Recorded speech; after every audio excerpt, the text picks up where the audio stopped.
मैं हूं आलिया नाज़की। आज सरबीन का अहम मौजू है इंडिया के ज़ेर इंतज़ाम जम्मू कश्मीर की हैसियत बदलने के ऐलान के बाद तशद्दुद के वाक़यात में इजाफा हुआ है, लेकिन मरकज़ी हुकूमत कहती है कि अब अमन कायम होगा। हम जायज़ा लेंगे कि लॉकडाउन में आम लोगों की ज़िंदगी कैसे चल रही है। इसके अलावा सरबीन में अजय भी शामिल है। सिख मजहब के बानी बाबा गुरु नानक के 550वें जन्मदिन पर सिंध से काफिले रवाना होंगे, लेकिन ये सिख नहीं बल्कि हिंदू हैं। और मिलिएगा हिरा मसरूर से, जो बचपन से अपने वजन की वजह से बातें सुनती रहीं, लेकिन उन्होंने अपनी कामयाबी का सफर तर्क नहीं किया।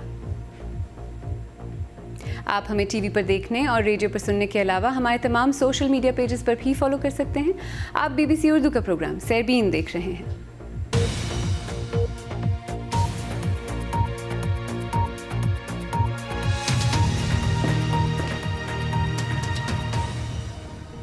इंडियन हुकाम का दावा है कि इंडिया के ज़ेर इंतज़ाम कश्मीर में 5 अगस्त के लॉकडाउन के बाद से तशद्दुद के वाक़यात में इजाफा हुआ है, जिसके ज़िम्मेदार शिद्दत पसंद हैं। हाल ही में होने वाले तशद्दुद के वाक़यात में हैंड ग्रेनेड्स का इस्तेमाल हुआ है और गैर कश्मीरी मज़दूरों को निशाना बनाया गया है। 4 नवंबर को श्रीनगर में एक हैंड ग्रेनेड बम के हमले में एक शख्स हलाक और 15 ज़ख्मी हुए। इस वाक़े से पहले 29 अक्टूबर को 5 गैर कश्मीरी मज़दूरों को नामालूम अफराद ने गोलियां मारकर हलाक कर दिया था। श्रीनगर ही में 26 अक्टूबर को एक और हैंड ग्रेनेड हमले में 6 सिक्योरिटी एहलकार ज़ख्मी हुए। जम्मू कश्मीर की पुलिस के मुताबिक 5 अक्टूबर को अनंतनाग में एक हैंड ग्रेनेड के हमले में 10 अफराद ज़ख्मी हुए। इंडिया की हुकूमत ने इसके ज़ेर इंतज़ाम कश्मीर में 5 अगस्त को लॉकडाउन उस वक्त आयद किया था जब जम्मू कश्मीर रियासत की खुसूसी आइनी हैसियत के ख़ात्मे का ऐलान किया गया था। अब जम्मू कश्मीर रियासत को तकसीम करके लद्दाख और जम्मू कश्मीर 2 यूनियन टेरिटरीज़ में बदल दिया गया है। श्रीनगर से BBC की नामनिगार योगिता लीमाई की रिपोर्ट पेश कर रही हैं महविश हुसैन। हैंड ग्रेनेड के हमले में ज़ख्मी होने वाले दर्जनों अफराद को फ़ौरन अस्पताल पहुंचाया गया। एक ज़ख्मी का रिश्तेदार डॉक्टर से इल्तिजा कर रहा था कि उसे ठीक कर दें। एक और शख्स उसे तसल्ली दे रहा था। हुकाम का कहना है कि कश्मीर की हैसियत में तब्दीली के बाद ये अपनी नौयत का अब तक का सबसे बड़ा हमला था।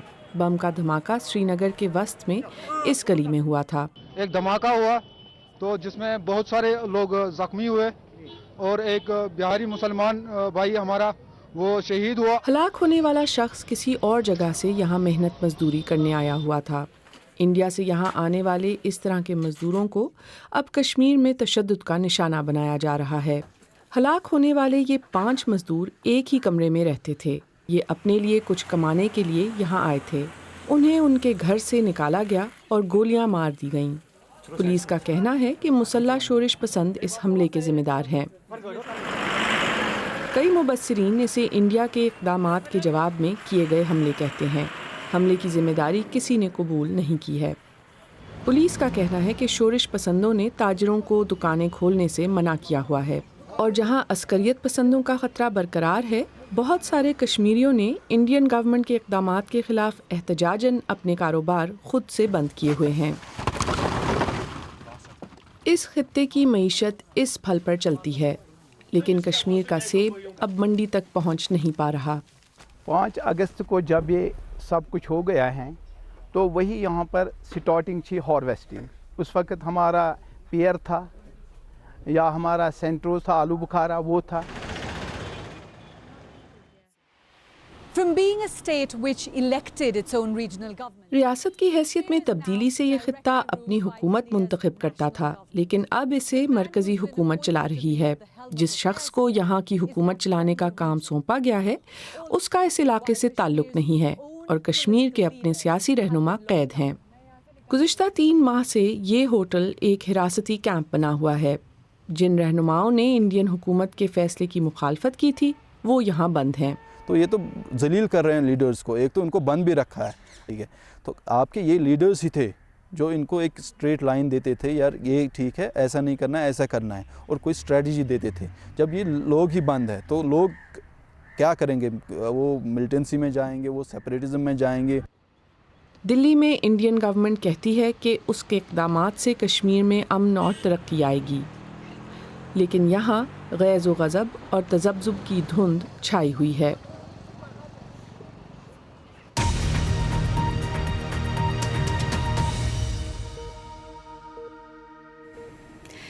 मजहब के बानी बाबा गुरु नानक के 550वें जन्मदिन पर सिंध से भी काफिले करतारपुर के लिए रवाना होंगे, लेकिन इन काफिलों में सिख नहीं बल्कि हिंदू होंगे।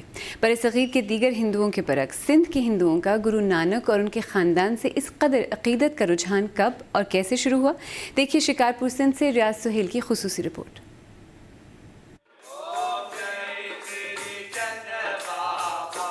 वैसे तो आरती हिंदू मजहब के देवताओं और देवियों की उतारी जाती है, लेकिन यहाँ बाबा श्री चंद की आरती हो रही है। बाबा श्री चंद सिख मजहब के बानी बाबा गुरु नानक के बड़े बेटे थे। रिवायत के मुताबिक कोई 450 साल पहले ये मुकद्दस आग या धूनी बाबा श्री चंद ने खुद लगाई थी। ये दरबार ठट्टा में वाक़े है। बाबा श्री चंद ने सिख मजहब के उदासीन पंथ या फिरके की बुनियाद रखी थी। सिंध में उनके पैरोकार हिंदू कम्युनिटी के लोग हैं। बाबा श्री चंद दरबार जो है हमारे गुरु ये ही, और हिंदू धर्म पे इसका इसलिए मानते हैं बाबा श्री चंद को कि सनातन धर्म की स्टार्ट जो हुई थी वो इधर से ही है। श्री चंद बाबा शिव शंकर भगवान के अवतार हैं और बाबा गुरु नानक के बेटे हैं बड़ी। सिख मज़हब का भी उसने अपनाया नहीं था और हम उसको सिख नहीं मानते। वो उदासीन थे, सनातन धर्म उसने बढ़ाया। ये शिकारपुर का समादा आश्रम है जो बाबा श्री चंद के उदासीन फिरके के पैरोकार थे। बाबा श्री चंद ब्रह्मचारी थे, यानी उन्होंने शादी नहीं की थी। इस आश्रम के गद्दी नशीनों में ये सिलसिला अभी तक जारी है। बाबा हरभजन साहब पहली पातशाही पंजाब से आए समादा आश्रम, तो अभी हमारी 7वीं पातशाही बैठी हुई है, उसका नाम है बाबा नारायण भजन साहब। हमारे साईं का नाम है, नाम बोलते नारा लगाते थे, सबका मालिक एक है। वो गुरु नानक साहब बेटा था बाबा श्री चंद साहब, उसने उदासी पंथ जो है वो शादी नहीं करते, वो जति सती होते हैं।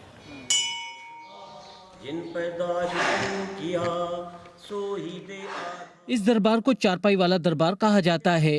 कन्हैया लाल और भाई गुरदास ने इसकी बुनियाद रखी थी, जो खालसा फौज में सिपाही थे और गुरु गोबिंद के अहकामात पर वो तबलीग के लिए यहाँ आए थे। हिंदू कम्युनिटी पर बाबा गुरु नानक और उनके बेटे बाबा श्री चंद की तालीमात का गहरा असर रहा, जो तसलसल ताहाल जारी है। पूरी सिंध में गुरु नानक साहब के पैरोकार बहुत हैं। अभी भी उसका मेला लग रहा है 550 साल। टोटल उसमें सिंधी जाएंगे, सिख जाते हैं मगर 10% से ज़्यादा नहीं होते हैं, सारे सिंधी होते हैं उधर। जो भी खर्चा होता है, लंगर पानी होता है, सब सिंधी अरेंजमेंट करते हैं। सिखिज्म या हिंदुइज्म है तो बेसिक तो एक ही है ना। कुरान साहब तो हिंदू था ना। हाथ बाणी बरमाओ सत स्वान। इन बच्चों में अक्सरियत हिंदू कम्युनिटी से ताल्लुक रखती है, लेकिन सिख मजहबी किताबों की तालीमात इनके मजहबी फराइज में शामिल है। बड़े सगीर की तकसीम के बाद सिख इंडिया मुंतकिल हो गए, जबकि हिंदू आबादी ने सिखों के उदासीन फिरके और मजहबी किताबों को संभाले रखा। रियाज सुहेल, BBC न्यूज़, शिकारपुर।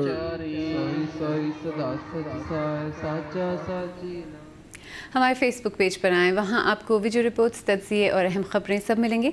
पाकिस्तान और दुनिया भर से ताज़ा तरीन खबरों के लिए हमें ट्विटर और इंस्टाग्राम पर फॉलो करें। हमारा हैंडल है @BBC उर्दू। BBC उर्दू के प्रोग्राम सैरबीन में आगे चल के देखिएगा, जिस्मानी साख्त पर लोगों के गैर हसास तबसरे इंसानों की ज़िंदगियों को किस तरह मुतासिर करते हैं।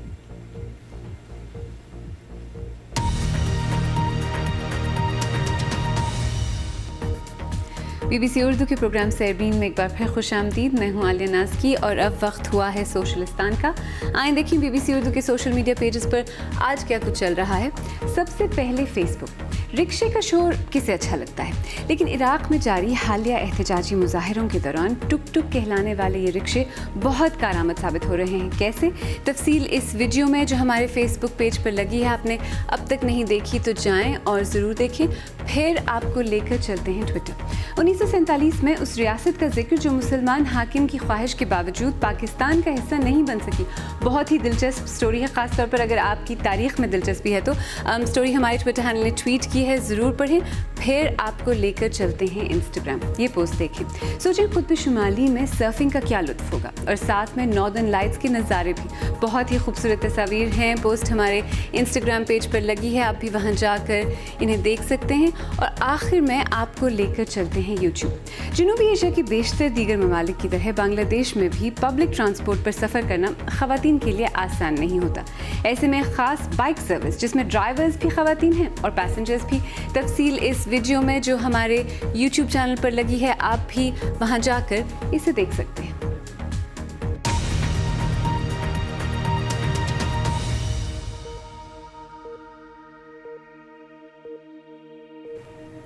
इस्लामाबाद में तेज़ बारिश के बायस जमीयत उलमा इस्लाम के एहतजाजी धरने के शुरका को मुश्किलात का सामना करना पड़ रहा है। तेज़ बारिश और सर्द हवाओं से महफूज रहने के लिए मुतादिद शुरका ने वफाकी इंतज़ामिया की जानिब से रखे गए कंटेनर्स को बारिश में अपनी छत बना रखा है। धरने के शुरका का मुतालबा है कि वज़ीर आज़म अपने ओहदे से मुस्ताफ़ी हों और मुल्क में नए इलेक्शन का इनेकाद किया जाए। उधर वज़ीर आज़म इमरान खान ने शहरी हुक्काम को हुक्म दिया है कि वो हिज़्ब इख्तिलाफ के एहतजाज करने वाले कारकुनान को सहूलियात मुहैया करें।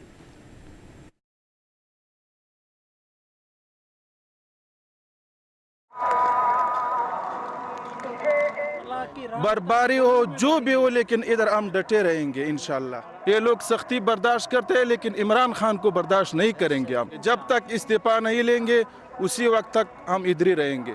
बारिश से लोग जो है अपने मदद आपके तहत, ये आप देख रहे हो खेमे, बाज़ लोगों ने खेमे लगाया, बाज़ लोगों ने शापर लाया अपने साथ। हमारे जज्बात ये, जो बारिश ज़्यादा हो जाएगा हमारा जज्बे ज़्यादा होगा। जितना तकलीफ हो उतना मज़ा है।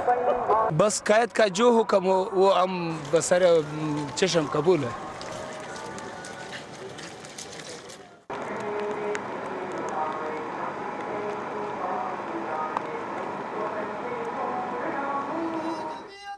जो कंटेनर उन्होंने हमारी रोक के लिए रखे हुए थे, अब हमारी हिफाजत के लिए वही कंटेनर हम काम आ रहे हैं। ऐसा मैं पकड़ूंगा।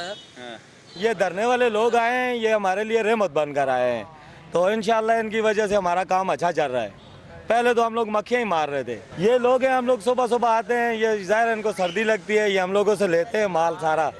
तो बाहर अगर हम जो पीस हम दिन में 5-10 पीस बेचते थे या 15 बेचते थे, इनकी वजह से अल्लाह का शुक्र है 60 पीस 70 पीस 80 पीस बिक जाता है हमारा। लाहौर से ताल्लुक़ रखने वाली आर्टिस्ट हिरा मसरूर फ़ैट शेमिंग का शिकार रही हैं। उनका कहना है कि मोटापे की वजह से लोग तंज़िया तौर पर उन्हें ओए मोटी कहकर बुलाते थे। उन्होंने अपने आर्ट के फ़न पारों के ज़रिए ये पैगाम देने की कोशिश की है कि लोगों की जानिब से की जाने वाली फ़ैट शेमिंग किसी की ज़िंदगी पर बुरी तरह असरअंदाज होती है। लाहौर से तरहब असगर और वक़ास अनवर की रिपोर्ट।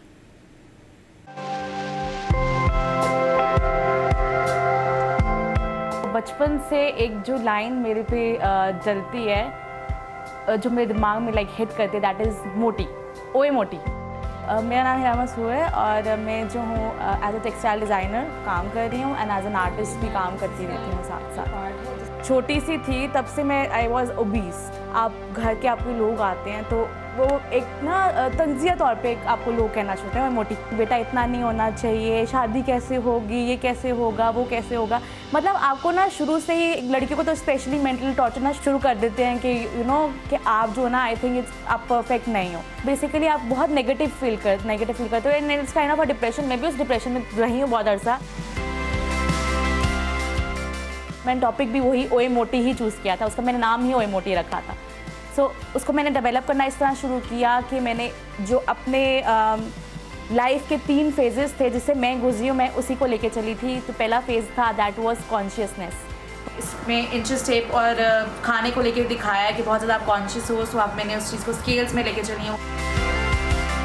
ये मेरा सेकेंड फेज़ में आप बहुत ज़्यादा डिप्रेशन में होते हो तो आप क्या सोचते हो, और आपको जब लोग बहुत ज़्यादा टॉर्चर करते हैं आपकी इतनी बातों से, आप डिप्रेशन की गोलियाँ खाते हो और आप हर वक्त अपने आप को देखते रहते हो लाइक कि आप किधर से मोटे हो। एक डांसिंग बैलेरिना है जो कि बहुत ज़्यादा ओबीस है लेकिन वो खुश है, वो डांस कर रही है। It's a fatosphere, world of fat people, जहाँ पे वो लोग खुश हैं और सोसाइटी को एक्सेप्ट कर रही है, और सोसाइटी के अलावा जो बंदा है जो खुद मोटा है वो खुद एक्सेप्ट कर रहा है। लाइक यू नो, आपकी छोटी छोटी बातें किसी को इतनी लग जाती हैं। So I think you should think before you speak.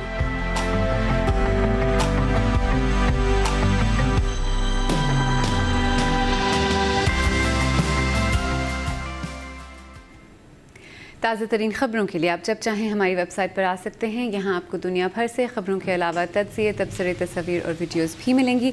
पता है bbc.com/urdu। सी फूड की सन्नत हर बरस मछलियों से निकलने वाला हज़ारों टन कचरा पैदा करती है और इसकी बड़ी मिक़दार मछलियों की खाल की होती है। अक्सर औक़ात ये कचरा मकामी माहौल की बर्बादी का बायस भी होता है, लेकिन केनिया में एक शख्स ने इसमें से मुनाफा बख्श कारोबारी मौका तलाश कर लिया। तफसील के साथ हुसैन अस्करी और सलीम काजी। किसी का कूड़ा करकट किसी के लिए बेशकीमत खजाना भी तो हो सकता है। वैसे तो ये घिसा पिटा फ़िक्रा है, लेकिन न्यूटन ओविनो पर खूब जमता है। उन्होंने फजूल समझी गई मछलियों की खाल को मलबूसात में बदल दिया है। मछलियों की ये खालें कतले बनाने वाली करीबी इंडस्ट्री से आती हैं। हर साल यहाँ से 1.5 लाख टन कचरा निकलता है और इसका 80% मछली की खालें होती हैं। शुरू में ये सारा कचरा माहौल के लिए ज़बरदस्त नुकसानदेह था, लेकिन हमें ख्याल आया कि हम चमड़ा बनाने के अमल से इसी कचरे से काबिल फ़रोख्त चीज़ें बना सकते हैं। फिर हमने करीबी कच्ची आबादी से ख़वातीन को ग्रुप में लाकर चमड़ा बनाने के इब्तदाई अमल की तरबियत देने का फैसला किया। अब उन्हें मछली के छिलके और गोश्त को अलहदा करना आता है, तो जो कचरा उनके पास होता है वो हम उनसे खरीद लेते हैं और टैनरी में लाकर उससे चमड़ा बनाते हैं। हमारे पास आने वाली खाल ज़्यादातर ऐसी होती है जिस पर आप छिलके भी देख सकते हैं। फिर हमें इन्हें खुश्क करने को टांग देते हैं। इस अमल को एजिंग कहते हैं। खुश्क करने के बाद हम इनसे मछली के चमड़े की बहुत सी चीजें बना सकते हैं। मछलियों के इस चमड़े से जैकेटें, बेल्ट्स, जूते और मलबूसात वगैरह बनाए जा सकते हैं। और ख़ास बात यह है कि इसमें से मछलियों की बू बिल्कुल नहीं आती। आप अगर चाहें तो मुझसे और हमारे दीगर साथियों से ट्विटर पर भी रब्ता कर सकते हैं। मेरा ट्विटर हैंडल है @alianaski। आज से में इतना ही। आप चाहें तो हमसे हमारे फेसबुक और ट्विटर पेजेस पर भी रब्ता कर सकते हैं। कल फिर हाजिर होंगे। तब तक ताज़ा तरीन ख़बरों के लिए हमारी वेबसाइट bbc.com/urdu देखते रहिए। आलिया नाज़की को अब इजाज़त दीजिए।